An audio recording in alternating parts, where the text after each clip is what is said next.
অনেক দিন আগের কথা, জঙ্গলের পাশে একটি পুরনো ঘর ছিল। গ্রামের লোকজন বলতো রাত নামলেই সেখানে এক রাক্ষস আসে মানুষের প্রাণ খেতে। একদিন এক রাতে এক যুবক সাহস দেখিয়ে জঙ্গলের ঘরটার দিক দিয়া যেতে লাগল। ঘরের কাছে যেতেই বাতাস হঠাৎ জমে গেল, যেন কেউ শ্বাস আটকে রেখেছে। চাঁদের আলোয় দেখা গেল জঙ্গলের এক কোণে বিশাল কালো ছায়া দাঁড়িয়ে আছে।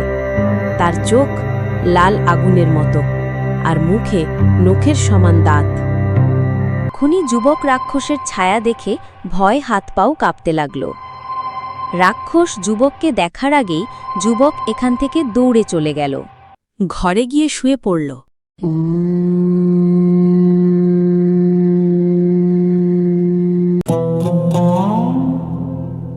সকালে সুজয় ঘুম থেকে উঠে মাকে ডাকতে লাগে। মা, মা, কোথায় তুমি? আমার অনেক খিদা পেয়েছে, কাজের সময় হয়ে যাচ্ছে। আমাকে কিছু দাও, আমি খাই। দাঁড়া দিচ্ছি। কখন থেকে বসে আছি খাবার বানিয়ে। আজকে কি অ্যালার্ম দিসনি? তোকে আর কতদিন বলবো ঘুম থেকে তাড়াতাড়ি উঠতে? রাত্রে তোর ঘর থেকে কিসের জানি একটা আওয়াজ শুনতে পেলাম। তখন সুজয় মনে মনে ভাবতে লাগে, না না, মাকে এসব কথা বলা যাবে না। চুপচাপ রইল, ভেবে ভেবে উঠে দাঁড়িয়ে বাইরের দিক দিয়ে যেতে লাগল। না, মাকে এখন বলা যাবে না।